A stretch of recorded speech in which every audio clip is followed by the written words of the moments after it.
My name is William Goit. I am a licensed acupuncturist who's been helping people get healthy and stay healthy since 1986. You may know me as Professor Chi. In this video, I want to talk about the 4 rooms of the heart. Now, the rooms of the heart are not the chambers of the heart. We're not really speaking of the beating heart. We're speaking of the heart of feeling, the heart of aesthetic values, the heart of emotions that are true to who you are, and emotions that override the logic of the head and work with the workings of the logic and the mind in such a way that our life is beautiful and that feelings of peace and joy can override just survival. The heart is like the spice in life. It's what softens time. It's what makes the need to have to eat 3 times a day make sense. The heart is love, and not just love for your companion, and not just love of attraction, but love of life itself. The first room of the heart is awareness. We have to become aware of the love of the heart. We have to become aware that the heart is there. We have to become aware that there is a whole nother realm of life that's not just tied to survival and growing up and pleasing our parents in society and getting educated and all the things that it takes to grow up in this life. It usually starts to happen in our early 20s that we get an interpretation for what's going on in our life, and this kind of feeling of self-love falls on us, and we look around and perhaps in nature we see beauty around us, and perhaps we fall in love with someone, and this feeling, this heartfelt feeling overcomes us and seems really important. And you see a lot of young people becoming very romantic because they run into this awareness of the heart. And this awareness of the heart can be of all the reason you really need to live, which is wonderful. And balancing them with the head, ideally, is the way to make it grow. And because we run into the second room of the heart, and the second room of the heart is acceptance. And this is where we integrate the heart and the head, because we get this romantic feeling about love and ourself and the world of beauty, and then suddenly the world crashes in, the world of the mind and logic and survival crashes in and says, well, you can't have it just like that. It can't all be, just fun and games and rose-colored glasses. We've got to go to work, and we've got to make money. And we've got to get our, we've got to take care of our duty in life. And this is true. So acceptance is the second room of the heart, and it's very important, because if we don't learn some level of acceptance and a way for logic to lie side by side with aesthetic emotion, then we're going to have problems in our life, and we're going to be a bit of a dreamer and perhaps an escapee, somebody that turns to drugs and alcohol, or excessive amounts of travel, or whatever it is that makes us feel free and just in our heart.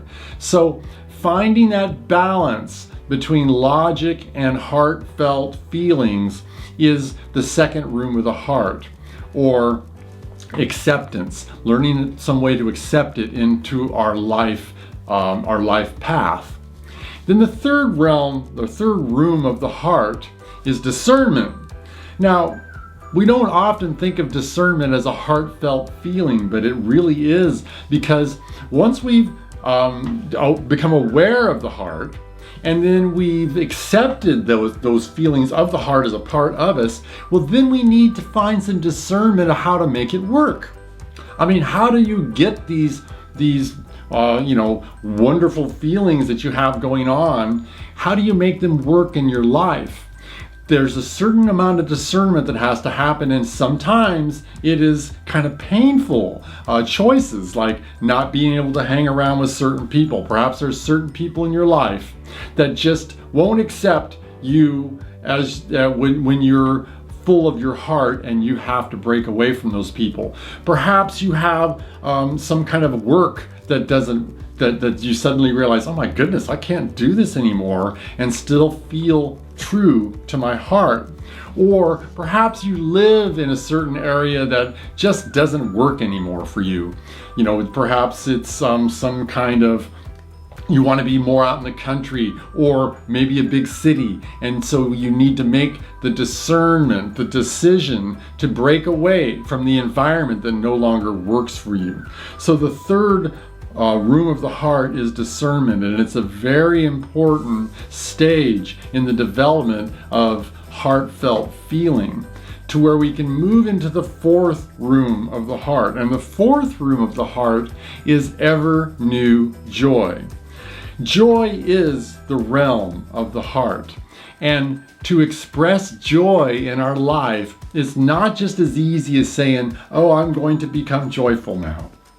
Because if we haven't become aware or accepted or found the discernment to have these heartfelt feelings actually fit in our life, then expressing that joy is going to be difficult.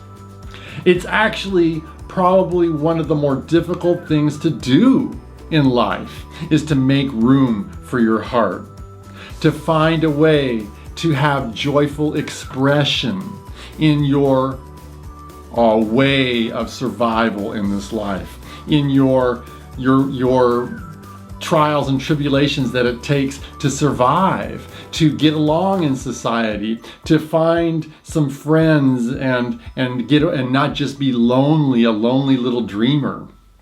So joy actually takes a construct, a very big construct of situation that it can grow in life.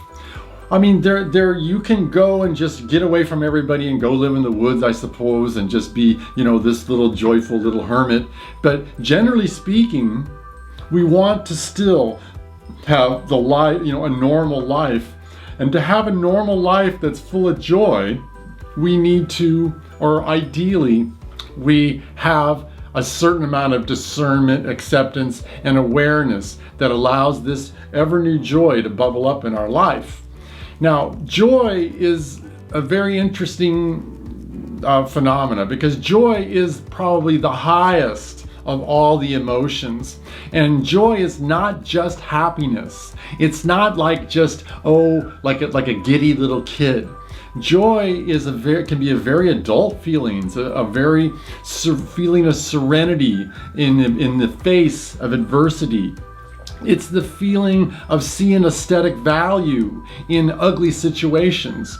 Joy can be service to your fellow man. Joy can be service to your own self. Some people find tremendous joy in adorning themselves. Some people find joy in social situations. So joy is not a single faceted thing. Joy is a multifaceted emotion or way of being that can embrace all kinds of ways of being a human being. Finding your joy in life, learning how to express your heartfelt feelings in such a way that you can get along with people, still take care of yourself, and yet have that hidden reservoir of joy that bubbles up and keeps you buoyant in this life of time and gravity, is the greatest gift you can give to yourself. Discovering your heart and how to express heartfelt feelings in this world that sometimes can be a little less than wonderful is the best thing you can do for yourself and for your fellow man, because everybody likes to be around joyful people. Discover ways for yourself to develop the heart and counter all the world of logic and overthinking with the ever new joy of the heart in a good way.